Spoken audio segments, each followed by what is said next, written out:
Sejam muito bem-vindos ao podcast do Instituto Mises Brasil. Meu nome é Cristiano Quioca. Hoje eu converso com Bruno Garchagen, podcaster do Instituto Mises Brasil.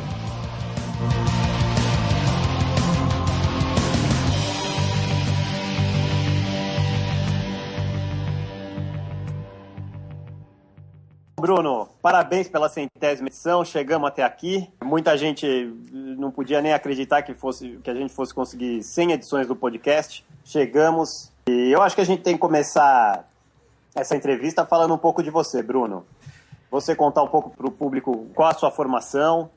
Acho que é a primeira coisa aí, você que a gente te conheceu assim, já no meio libertário, liberal, conservador, e é uma grata surpresa para todos o seu desempenho como entrevistador e hoje já consolidado. Fala para a gente um pouco de você, Bruno. Bom, Cristiano, obrigado pela apresentação e pela parabenização. Acho que o Instituto inteiro merece comemorar assim, essa 100ª edição. Foi um desafio enorme. No início, se fosse imaginar que nós teríamos aí 100 podcasts, mesmo repetindo alguns entrevistados, seria algo impensável, eu acho, no início.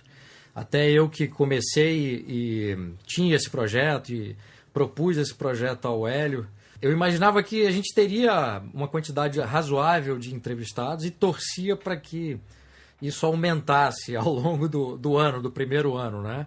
Mas aí, quase 2 anos depois, chegando à 100ª edição, é com muita felicidade que eu observo que não só foi possível, mas que continuará sendo possível fazer o programa.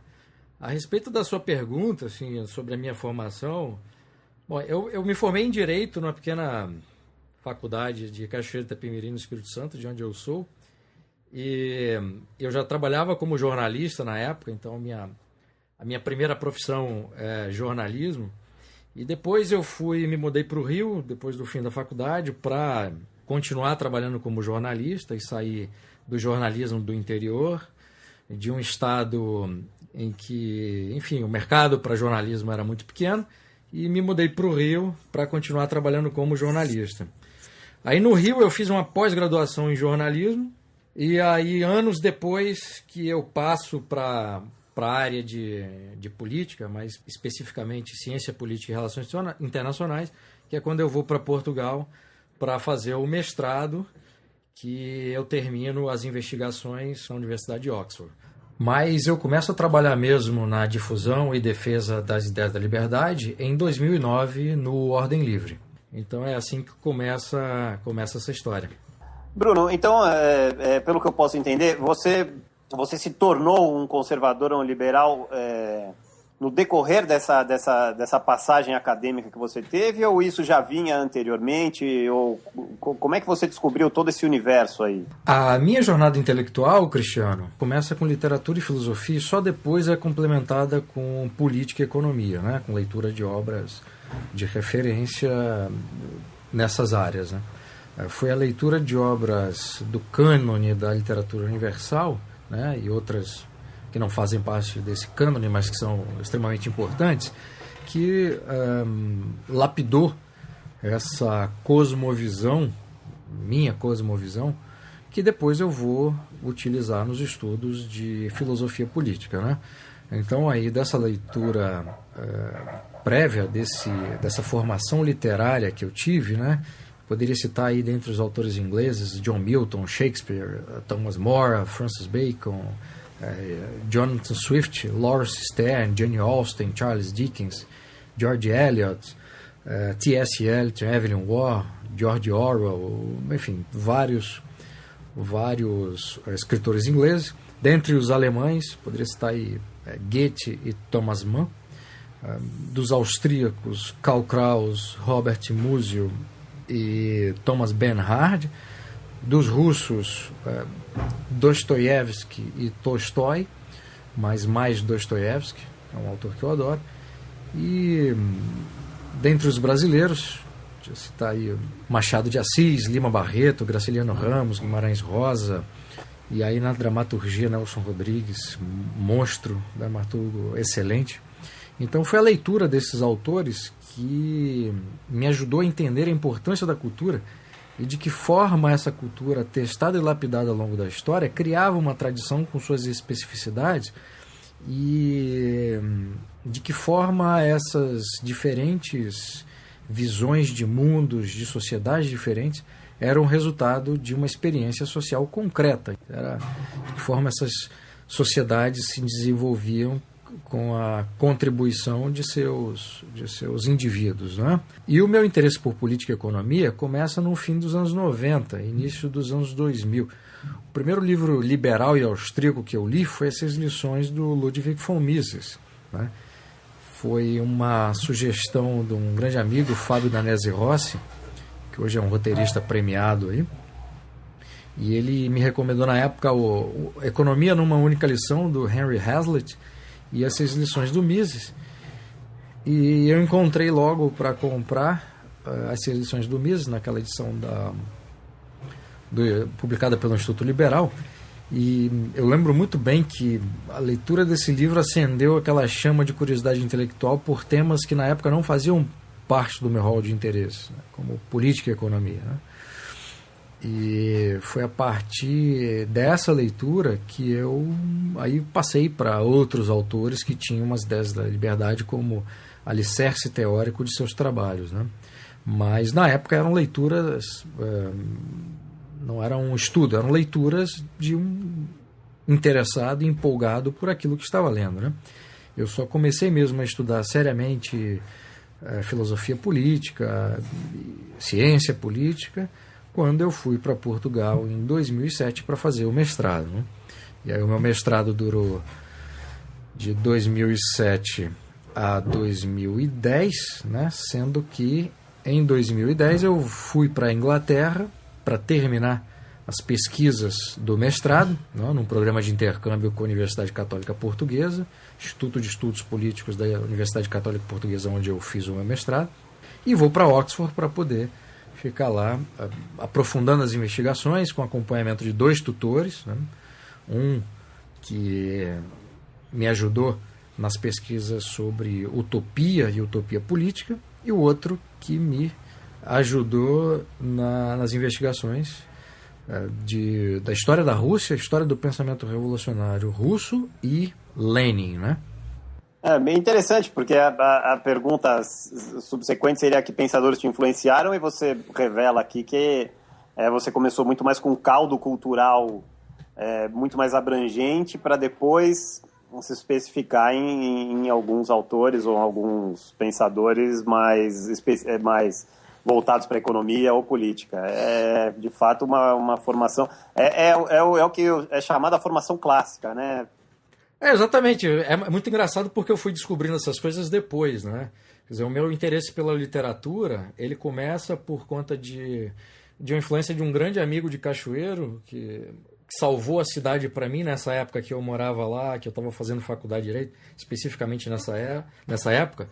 E como eu fui um leitor tardio, eu, ao contrário de alguns amigos, não comecei a ler cedo. Eu tenho muita inveja de alguns amigos e colegas que começaram a ler aos 11, até mais cedo, aos 13, 15. Eu comecei a ler de forma cotidiana e rotineira e me aplicar nisso a partir dos 20 anos de idade. E quando você começa muito tarde, há um problema porque você se depara com um mundo extraordinário e maravilhoso e você vê que você tem pouco tempo para cumprir aquele ritmo de leitura que você quer, enfim, não por uma razão específica utilitária para fazer alguma coisa, mas porque você quer conhecer aqueles autores que se abriram para você em um determinado momento. Então eu tinha que me dedicar muito mais do que alguns colegas e amigos da época que tinham lido mais cedo, né? Dispara uma ansiedade, né?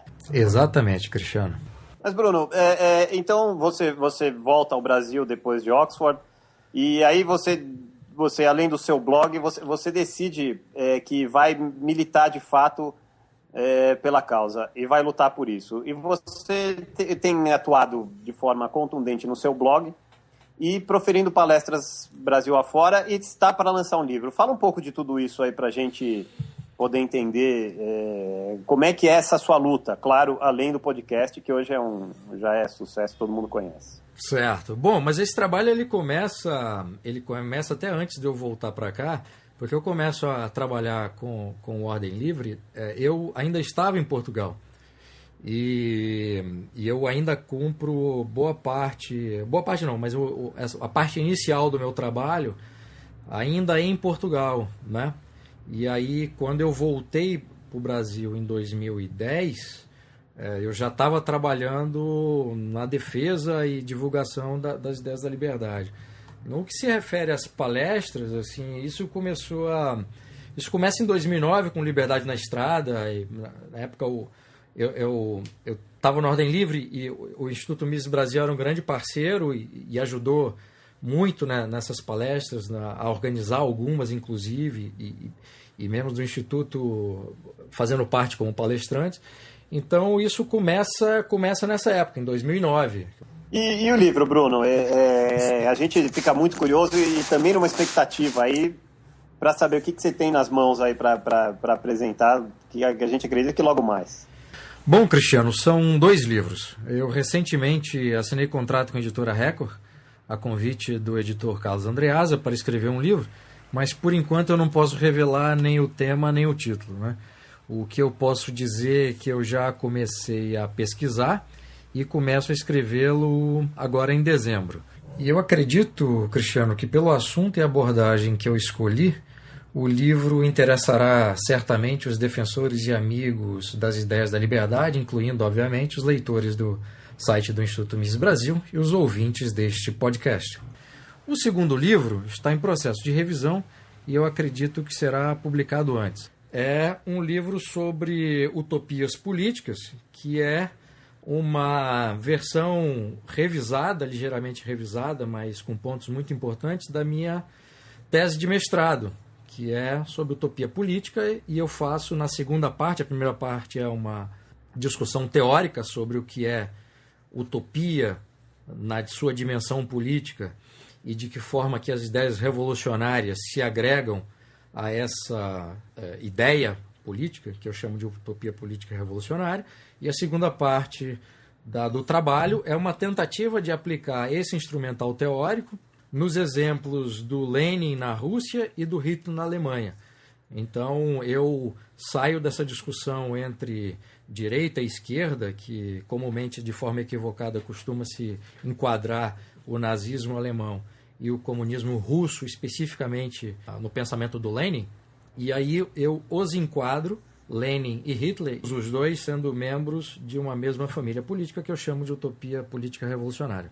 Bruno, então vamos aproveitar esse gancho aí, e como os libertários ou até os anarcocapitalistas são muito sempre colocados contra a parede por serem utópicos, eu queria saber de você, Bruno. Você considera o livre mercado de leis uma utopia? Olha, sobre livre mercado de leis ou sociedade de leis privadas e a questão da utopia, primeiro é preciso definir o que é utopia, né? Se nós estamos falando da utopia, do conceito que nós encontramos no dicionário, se estamos falando de uma utopia política, ou se estamos falando daquilo que eu investiguei e chamo de utopia revolucionária, que também é uma utopia política, né?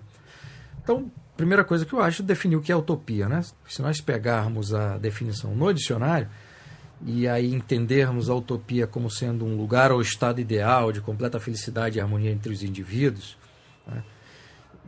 Ou uma descrição imaginária de uma sociedade ideal, né, fundamentada em leis justas, instituições políticas e econômicas verdadeiramente comprometidas com o bem-estar da coletividade, ou o que é mais comum, né, imaginar a utopia ou acusar alguém de ser utópico, considerando a utopia como sendo um projeto de natureza irrealizável, seria uma fantasia. Geralmente é esse conceito de utopia que normalmente a gente vê que as pessoas utilizam para acusar alguém de ser utópico. Então vamos considerar esse conceito aí de utopia, que sendo utopia um projeto de natureza irrealizável ou uma fantasia, né? Mas antes de responder a sua pergunta, Cristiano, eu considero mais adequado para uma discussão teórica partirmos de dois problemas. O primeiro, o anarcocapitalismo é uma ideologia, um projeto de política pública ou uma perspectiva teórica para analisar os fenômenos sociais,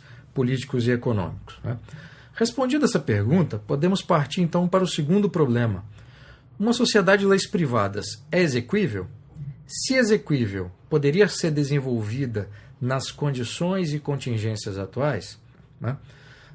A resposta à segunda pergunta, né, se seria exequível nas condições e contingências atuais, a meu ver seria negativa, né? Uma sociedade de leis privadas não seria exequível atualmente, né, no momento presente, porque exige uma mudança cultural que resulte na compreensão da sociedade, da nossa sociedade, de que uma sociedade de leis privadas seria melhor ou mais adequada do que o modelo político atual. Eu acho que uma das grandes dificuldades, do ponto de vista cultural, seria persuadir as pessoas sobre uma sociedade de leis privadas, porque se trata de uma ideia desconfortável, porque essa ideia exige um grau de dever e responsabilidade, de controle sobre a própria vida, muito maior do que nós temos hoje, né?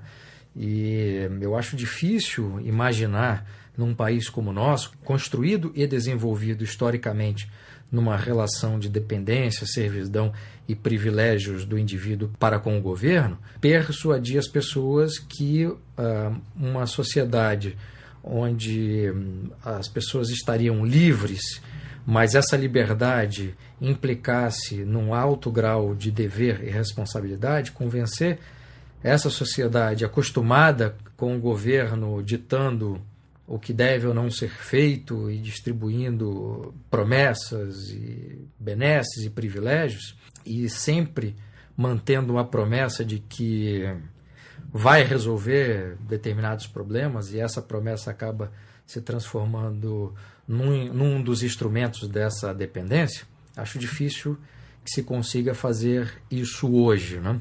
Mas essa impossibilidade presente que eu mencionei demonstraria por si mesma o caráter utópico da sociedade de leis privadas, que foi a sua pergunta inicial.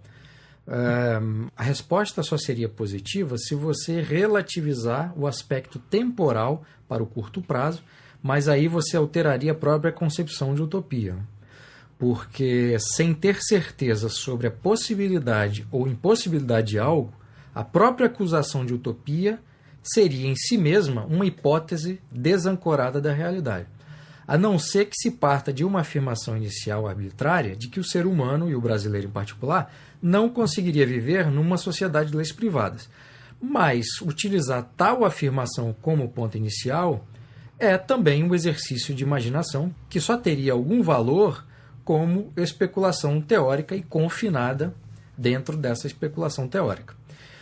Eu acho que muito ruído que existe em discussões sobre anarcocapitalismo tem origem ou numa ausência de conhecimento ou de entendimento sobre a sua definição teórica, ou das conclusões que se tenta extrair a partir desta ausência de conhecimento ou de entendimento. E a maior parte da confusão entre teoria e viabilidade ou inviabilidade prática advém de uma expectativa de mudança que desloca o debate para uma discussão sobre política pública. E isso não acontece somente com o anarcocapitalismo, mas também com o liberalismo clássico e a sua defesa de Estado mínimo. Sobre liberalismo clássico, em 2012 eu escrevi um artigo chamado Liberalismo no Poder, Possibilidade ou Utopia?, no qual eu afirmo que o liberalismo não nasceu para ser uma ideologia ou uma filosofia de governo e de Estado, mas para ser tanto uma filosofia sobre o governo e sobre o Estado, quanto das relações entre os indivíduos dentro da sociedade e dos indivíduos com as diversas esferas de poder. Obviamente, se pode fundamentar atos políticos em princípios liberais e adotar instrumentos que podem ser qualificados como liberais, como revogação de leis interventoras, privatizações, etc., mas que estão longe de, por si só, permitir a classificação de um governo como sendo um governo liberal. Nesse sentido, eu repito aqui as palavras do meu amigo Rui Albuquerque, que num texto também por ordem livre, assim como esse esse texto meu que eu citei, foi publicado no Ordem Livre, ele afirma nesse texto que o liberalismo não serve para programa de governo, porque um programa de governo, qualquer que seja, é sempre intrusivo da liberdade individual, se esta liberdade individual for entendida como a capacidade de se tomarem decisões sem a intermediação do governo. E, sob o ponto de vista meramente teórico e especulativo, eu presumo que faça mais sentido imaginar a viabilidade de uma sociedade de leis privadas que não exige a limitação de um poder político, que tende sempre à expansão em vez da retração, do que a do Estado mínimo, que será uma eterna batalha contra os moinhos de vento, para usar aí a imagem célebre do livro Dom Quixote, pela própria natureza do poder e do seu desenvolvimento estrutural, como mostrou de forma brilhante Bertrand de Jouvenel em seu livro O Poder, História Natural de seu Crescimento. Considerando esses aspectos, se afirma que o florescimento de uma sociedade de leis privadas é uma ideia utópica, teremos também que considerar o Estado mínimo como uma utopia, mas, como eu já disse, seria alterar o conceito de utopia. E eu não estou discutindo aqui o que será melhor ou mais adequado sob os pontos de vista social, político e econômico. Talvez uma sociedade de leis privadas fizesse ruir elementos culturais importantes para a vida em sociedade e que são preservados pela existência de um poder político e de suas instituições, seja Estado, governo ou qualquer outro tipo de poder. Ou ocorresse justamente o contrário, descobríssemos que a existência desse poder político e de suas instituições foi sempre um elemento limitador ou castrador do florescimento dessas virtudes culturais. Bruno, agora foi recém-lançada a revista acadêmica do Instituto Mises Brasil, que é um projeto que você faz parte junto com o Alex Catarino, o Biratã Iorio. Como é que você tem uma experiência acadêmica grande, inclusive no exterior, como é que você vê a penetração das ideias da escola austríaca ou do libertarianismo filosófico na academia? Como é que você enxerga todo esse ambiente e a aceitação desse tipo de ideia? Certo. Primeiro eu preciso dizer que o meu conhecimento sobre a Universidade Brasileira advém da minha graduação em Direito, uma pós-graduação e as palestras e contatos com alunos e professores de 2009 para cá, incluindo as entrevistas que eu realizei nesse podcast. E só a partir do próximo ano é que começará a minha experiência como docente de uma faculdade de Direito, né? Porque o meu mestrado, como eu falei, eu fiz na Universidade Católica Portuguesa e a parte final na Universidade de Oxford. Dito isto, Cristiano, eu acredito que o momento está extremamente favorável para, num caso, inserirmos as ideias da liberdade e, em outros casos, aumentarmos o estudo e o debate nas universidades, como nos exemplos já apresentados no podcast de entrevistas que eu fiz, da Universidade de Santa Maria, da Universidade Federal do Ceará e da Universidade Estadual de Maringá, onde já existem professores e alunos trabalhando academicamente a escola austríaca. De 2009 até agora, o crescimento do interesse da participação direta de pessoas na divulgação das ideias da liberdade foi extraordinário. E grupos como os que eu citei agora fizeram a diferença ao abandonar um discurso muito comum e pessimista e adotar um plano de ação com objetivos definidos e cujos resultados estão sendo colhidos agora em 2013. Isso mostra que, apesar das dificuldades e de certa dominação ideológica nos departamentos universitários, e essa certa dominação a que me refiro pode ser maior ou menor, apesar disso, ainda há caminhos para se abrir espaço. Basta trabalhar de forma criativa e inteligente e não se deixar bater com os eventuais percalços. Assim sendo, a revista Mises, a revista acadêmica Mises, ela foi lançada num momento extremamente adequado e importante para os estudos da escola austríaca no Brasil. Quer dizer, a partir de agora, a partir do lançamento da revista Mises, os estudiosos da teoria austríaca têm uma publicação acadêmica de alto nível, editada de forma bastante cuidadosa e profissional pelo Alex Catarino e pelo professor Biratã, como fonte de consulta e também como espaço para publicar os seus trabalhos, né? A revista Mises, ela insere a escola austríaca na academia brasileira num patamar elevado e qualificado que não havia antes. É de fato impensável, né? Quando a gente se lembra um pouco daquele começo ali, a aridez era completa, né? Exatamente, você viu isso, você participou não só dos eventos que o Ordem Livre realizou na época com Liberdade na Estrada, mas o próprio Instituto Mises Brasil realizou eventos em algumas universidades e começou a realizar as conferências de escola austríaca, né? Então, pelas conferências, você consegue ter a dimensão naquelas pessoas interessadas em estudar a escola austríaca, né? E com relação à revista, como eu falei, ela vem no momento exato, porque hoje você já tem um grupo de pessoas que podem produzir artigos acadêmicos com qualidade para poder atender a necessidade da própria revista de publicar autores nacionais. Quer dizer, isso é fantástico. Quer dizer, quando você tem um ano de 2013, que eu acho que é um ano fundamental para os estudiosos da escola austríaca, né? Não só por aquilo que aconteceu ao longo do ano, de eventos dentro das universidades, né? E você tem o ano fechando de forma a se celebrar enormemente com o lançamento da revista acadêmica Mises. Marco, eu quando sempre tocam nesse assunto, do momento que as ideias chegaram, eu costumo dizer que tarde demais para evitar a hecatombe, mas na hora certa para plantar a semente da reconstrução. Como eu tenho acompanhado o crescimento disso desde 2009, eu vejo que isso está crescendo. Mas, obviamente, que eu tenho que enquadrar todo esse crescimento dentro de um universo maior, que é o país, né? Quer dizer, os desafios são muito grandes, mas os desafios e as ameaças à liberdade que nós temos hoje em dia, não só por uma determinada configuração cultural que foi criada desde a colonização do Brasil, que tudo sempre pendeu para ver o Estado e o governo de uma forma benevolente, digamos assim, ou esperar muito mais do que se deveria, ou se esperar coisas que não se deveria.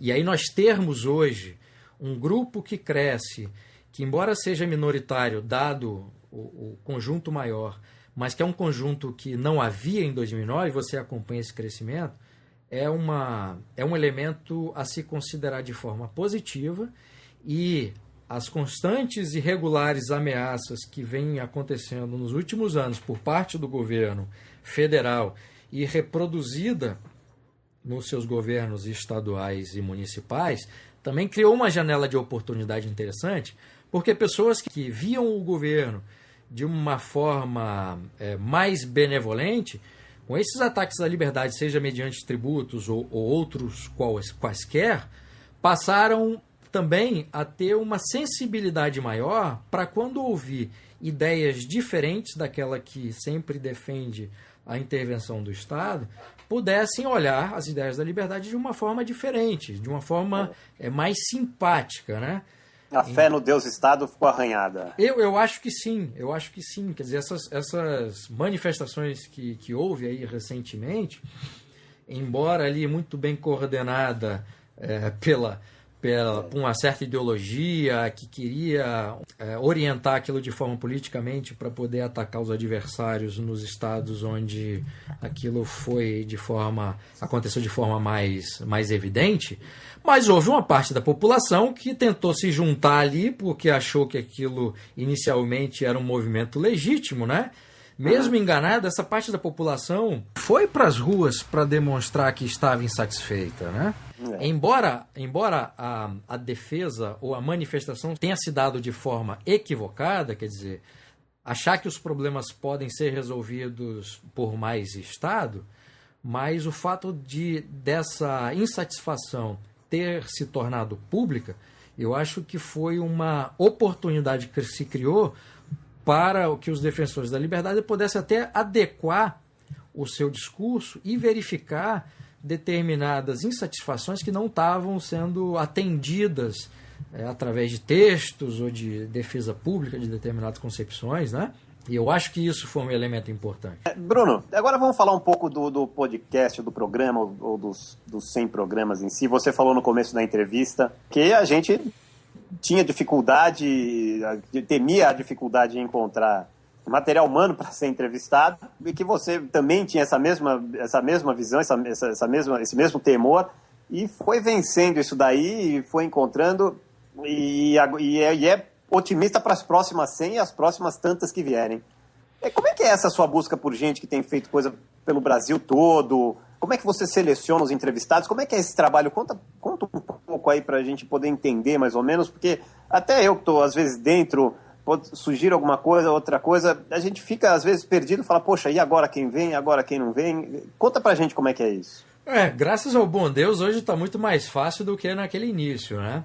No início, eu fiz uma lista daquelas pessoas que a gente já conhecia, não só as pessoas que... Aquela nossa Kombi, né? Aquela nossa Kombi, né? Pessoas que fazem parte do Instituto Miss Brasil, pessoas que tinham participado dos eventos organizado pelo próprio Instituto Miss Brasil, e eu sempre pedia para as pessoas que eu conhecia e para as pessoas que tinham sido entrevistadas que me dessem sugestões de outras pessoas que elas achavam que poderiam contribuir de alguma forma com alguma informação, com algum estudo, enfim, que desse alguma contribuição para o podcast.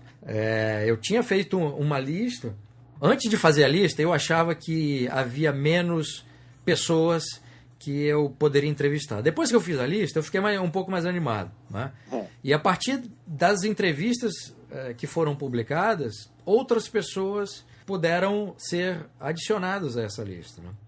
E conforme o programa ia se desenvolvendo e conforme o trabalho foi sendo realizado dentro das universidades, que foi o tópico anterior da nossa conversa, e aí isso foi ficando mais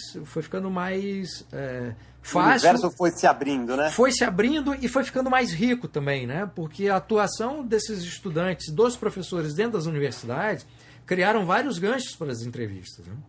E aí essa experiência que eu tive como jornalista de 2006 a final de 2008, ela foi fundamental para realizar esse trabalho, porque eu usei o mesmo faro, digamos assim, de jornalista que eu lapidei ao longo daqueles anos para poder identificar o que era importante e o que não era para o podcast, né? Claro. Então, claro, eu tenho... não basta fazer uma lista de pessoas que estejam de alguma forma vinculadas às ideias da liberdade, mas é preciso que essas pessoas tenham algo a dizer, né? Claro, às vezes eu entrevisto algumas pessoas que a entrevista não rende tanto quanto eu gostaria, né? Eu me esforço ao máximo para ter perguntas interessantes.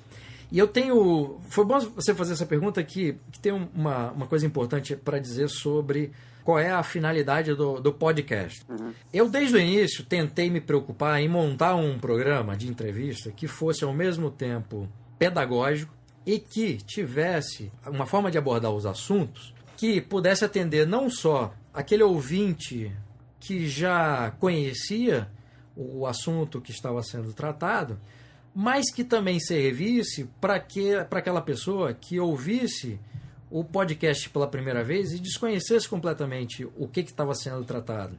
Entendi. Então, essa característica pedagógica é o que eu sempre tentei ter no programa. E às vezes, até hoje, eu faço perguntas para alguns entrevistados, perguntas muito básicas, porque eu sempre estou pensando naquele ouvinte que vai pela primeira vez fazer uma pesquisa no Google e, pelo cruzamento de informações, chegar no site do Instituto Miss Brasil ou chegar no YouTube nos podcasts. E essa pessoa não pode não ser atendida. Essa pessoa tem que ouvir a entrevista.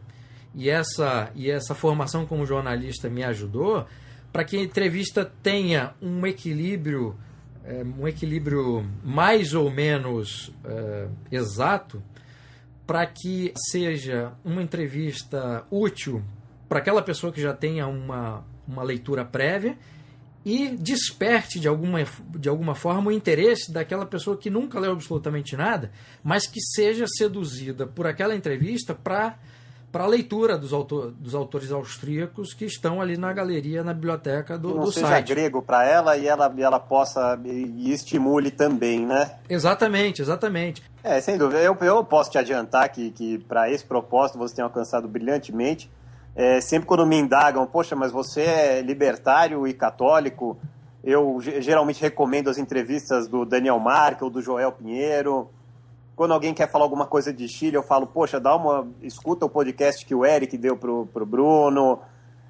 Eu sempre vou aos podcasts para indicar para os iniciantes que tem gente falando sobre isso, como é que tem gente vendo isso. E eles se prestam totalmente até esse serviço introdutório e não só introdutório, como gente já avançada também faz essa pesquisa e geralmente sai satisfeita com o que a gente apresenta aí, com o que você tem conseguido nos podcasts. Poxa, com a Mariana Abreu, como é que ela desenvolveu esse trabalho? Poxa, você vê o que a Cibele fez, o que o pessoal do Ceará está fazendo. Então, eu acho que os podcasts, eles são, acima de tudo, educacionais. Nisso, você pode ficar tranquilo, você tem atingido aí o objetivo. Bom, que bom. Sem dúvida nenhuma. Obrigado pelo feedback. Bruno, são 100 podcasts aí. Eu acho que poxa, a gente teve podcasts com pessoas ilustres, com estrelas, com gente que está dando ibope aí sem parar. Teve podcast com gente técnica nas suas áreas, com gente que conhece muito do que estava falando. Cita um pouco dos momentos marcantes aí, que você pode relembrar alguma coisa aí nessas 100 entrevistas aí, já dadas nessas 99, né? Entrevistas que você fez por aí. O que você pode lembrar pra gente aí de momento marcante? Eu destacaria, Cristiano, 3 como elementos marcantes desses 99 podcasts. Primeiro, a oportunidade de poder apresentar aos liberais, libertários e austríacos brasileiros quem são os liberais, libertários e austríacos brasileiros que estão realizando algo de relevante e que isso sirva de estímulo. Segundo elemento, a oportunidade de restabelecer, mesmo que de forma modestíssima, o intercâmbio intelectual entre Brasil e Portugal através da escola austríaca. E terceiro elemento marcante, apresentar pela primeira vez a muitos ouvintes brasileiros um libertário que, em termos linguísticos, representa a origem do nosso idioma e poder compartilhar a história de um defensor das ideias da liberdade na Galícia, a partir do podcast com o Carlos Basques Padim. Você tem essa ponte com Portugal aí, até talvez por ter estudado lá. E como é que é a repercussão lá? Como é que é a audiência disso tudo lá? Como é que você sente a receptividade do podcast com os portugueses? Mas assim, claro que o meu universo se limita às redes sociais, né? E às pessoas que eu conheço. Mas eu fico sempre muito feliz e muitas vezes até surpreso quando eu recebo um e-mail ou uma mensagem pelo Facebook de algum português que eu nunca tive contato e diz que o programa é bastante ouvido pelos liberais, libertários ou estudiosos da escola austríaca em Portugal, né? Quer dizer, não é um feedback de alguém que eu conheço, é um feedback de alguém que eu desconheço completamente. Diz, olha, eu ouço o programa, vários amigos ouvem e o programa é importante. O próprio fato de haver um Instituto Mises Portugal, que tem uma parceria com o Instituto Mises Brasil desde o início, desde a sua formação, né? Eu já entrevistei representantes do Instituto Mises Portugal para o podcast e eles dão esse feedback também, né? De que o programa é ouvido lá. E agora o programa também passou pela divulgação do Carlos Basques Padim na Galícia, ele passa também a ser ouvido pelos libertários ou estudiosos da escola austríaca galegos também. E é isso, assim. Agora, a minha relação com Portugal foi pelo fato mesmo de eu estudar lá e tive o privilégio de ser aluno no Instituto de Estudos Políticos da Universidade Católica Portuguesa de 2 professores que eu tenho a maior admiração e respeito intelectual, que os 2 professores, José Manuel Moreira e o André Azevedo Alves. Expandindo fronteiras, né? Exatamente. É isso aí. Acerca das celebridades que você perguntou e eu acabei não respondendo, os 3 nomes mais conhecidos que eu entrevistei e que concederam ótimas entrevistas foram o Lobão, o Danilo Gentili e o Olavo de Carvalho, né? No caso do Gentili e do Lobão, acho que foi importante para o podcast mostrar aos ouvintes o que pensam essas 2 personalidades culturais sobre a política brasileira, sobre o atual governo e sobre outros temas.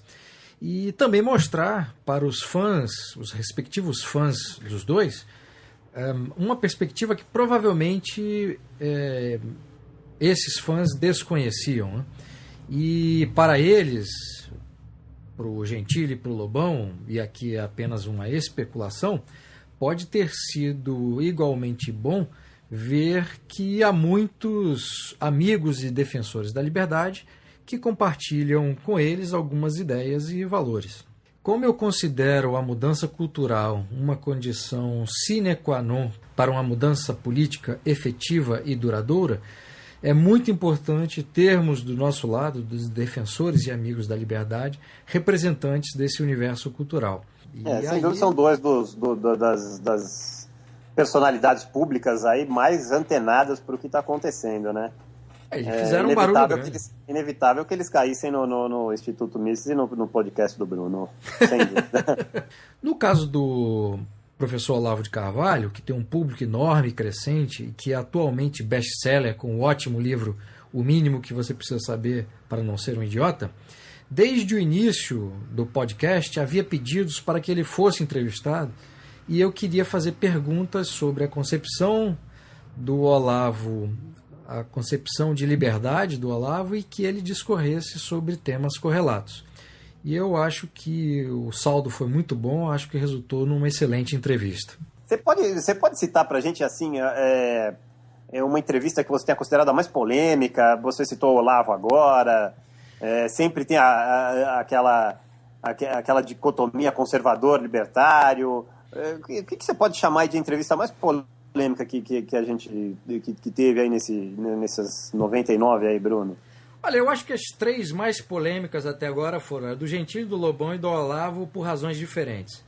A do Gentili e do Lobão, pelo fato de serem pessoas do meio artístico ou do ambiente cultural brasileiro, aí no caso da música, no caso da televisão e da comédia, né? Então você tem um grupo dos militantes de esquerda que fazem de forma muito eficiente esse aparelhamento também das redes sociais, né? Então reagiram e continuam reagindo, né? Se você for lá no canal do YouTube do podcast, nas entrevistas do Gentili e do Lobão, a quantidade de gente que foi para lá para falar mal dos dois, né? Obviamente sem refutar nada do que foi dito na entrevista, e até no Facebook isso também aconteceu. É muito grande. Então a polêmica se deu menos por aquilo que foi dito, mas mais por quem disse. No caso do Olavo de Carvalho, acho que a polêmica se deu muito mais pelo fato do Olavo de Carvalho ser quem é e pelas coisas que ele já disse anteriormente, que muitos libertários discordam ou odeiam, enfim, tem a sua posição prévia. Eu acho que a entrevista criou polêmica pela imagem do Olavo de Carvalho. Pela imagem, até por certa facção de seguidores de ambos os lados aí, né? Ah, sim, aí... Algum entrevistado já te deixou em algum momento de dificuldade, embaraçoso? Você pode lembrar alguma coisa assim, ou por enquanto foi tudo uma tranquilidade só? Não. O máximo que aconteceu foram entrevistas que eu achei que fosse render mais do que efetivamente renderam. Mas assim, não se criou nenhuma situação embaraçosa até agora. Eu acho que pelo fato da forma como as perguntas são feitas, né?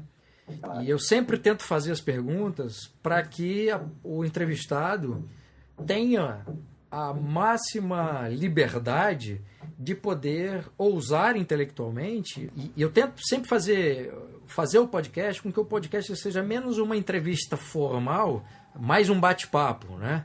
Claro, um bate-papo sério, rigoroso, mas eu sempre tento fazer com que seja uma conversa e que a pessoa não fique tão presa na hora de falar, e que aquilo, de certa forma, limite aquilo que o entrevistado tem de melhor. Então, a forma de conduzir a conversa, eu acho que é uma receita que também foi desenvolvida ao longo aí desses 99 podcasts, que permite que o entrevistado esteja à vontade, digamos assim. Talvez seja aí a fórmula do sucesso até agora, né? Deus te ouça. Bruno, eu acho que uma pergunta que eu gosto de fazer, assim, até para instigar um pouco da imaginação, você, grande conhecedor de história aí, você pode citar alguma personalidade viva ou mesmo que já tenha morrido, que você gostaria de entrevistar? Assim, o que você tem na sua cabeça, assim, agora a ambição do entrevistador? Tem um monte de gente, cara. Claro, eu vou falar, obviamente, daquelas pessoas que estão enquadradas dentro daquilo dos assuntos que o podcast cobra, né? Claro. E aí autores da escola austríaca, autores libertários. Dos já falecidos, eu adoraria, sei lá, entrevistar o Bastiat, o Karl Menger, o Bombaver, Mises, o Molinari, o Laboétie, o Cantillon, Juvenel, Hayek, Rothbard, o Hazlitt, deixa eu ver mais quem, o Spencer, obviamente, o Oppenheimer, o Albert J. Nock, Bruno Leone, que quanto mais eu leio, mais eu gosto, eu adoraria conversar com ele, até pelo fato da minha formação ser em Direito. E cara, tem muita gente, muita gente, mas eu acho que esses... universo aí eu acho que esses seriam os principais. Estamos assentados no ombro de gigantes, né? Eu acho que esses seriam os principais. Dos vivos, eu gostaria muito de entrevistar, vamos lá, o Thomas Sowell, o Walter Williams, o Huerta de Soto, Jesus Huerta de Soto, o Hernando de Soto também eu gostaria de entrevistar. Difícil ia ser segurar o Jesus Huerta de Soto na cadeira, né? Mas como seria por Skype, então não teria essa função. Outros aí, vai lá, o Mario Rizzo, o Roger Garrison eu gostaria de entrevistar, Hans Sennhausen eu gostaria também, o Robert Higgs eu gostaria muito, acho que eu gostaria de entrevistar o Guido Hülsmann. Você estava com a gente, né, na conferência que ele veio, né? Ou você não estava naquele ano? Eu participei de algumas palestras só. Eu não fui a todas. E acho que quando eu cheguei lá, ele já tinha dado a palestra. Eu não vi a palestra dele, nem consegui pegar o autógrafo. Revelar um segredo aqui, o Hülsmann é bom de copo também. Então a gente... longos papos, mesa adentro, né? Copo abaixo. Essa entrevista, então, tinha que ser pessoalmente, pô. Mas eu adoraria entrevistar ele sobre a biografia, a bela biografia que ele escreveu sobre o Mises. Cara, tem o David Gordon, eu adoraria entrevistá-lo também. O Ralph Reichel. Enfim, tem também muita gente viva aí que eu adoraria entrevistar. Tem muita gente. E tem muito estudante aí que daqui a pouco vai surpreender a gente, como tem acontecido ao longo desse tempo, né? Bom, isso é uma coisa ótima, né? Na própria página do site do Instituto Mises Brasil, aquela parte que tem os trabalhos acadêmicos, aquilo sempre me serve como material de pesquisa para escolher futuros entrevistados. Então, vários entrevistados eu tirei dali. E uma outra característica que eu sempre tentei dar ao podcast, complementando a minha resposta anterior, é sempre tentar pegar essa via acadêmica, essa via intelectual, para mostrar sempre para quem está ouvindo que a formação intelectual, ler os autores, dominar a teoria, é fundamental para que a gente possa criar aí uma elite intelectual que vai influenciar de forma muito positiva os rumos do debate da escola austríaca e do pensamento libertário no Brasil. É isso aí, o mundo das ideias. Bom, agradeço a entrevista. De fato, não é o lugar que eu me sinto mais confortável, mas foi um grande prazer. Vida longa aí, chegamos ao 100º e que venham mais 100, mais 100, mais 100, mais tantos quantos vierem. Muitíssimo obrigado pela conversa, Cristiano.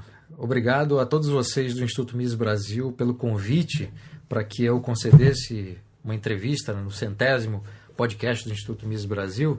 Mas eu queria agradecer principalmente a todos vocês pelo respeito e gentileza com que sempre me trataram, mesmo muito antes de eu ter a oportunidade de começar a colaborar com esse trabalho formidável que vocês desenvolvem desde a fundação do Instituto Mises Brasil.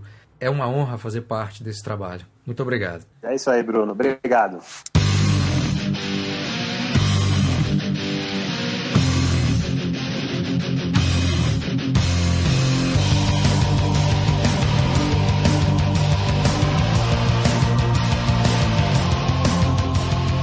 Esse foi o podcast do Instituto Mises Brasil. Meu nome é Cristiano Chioca.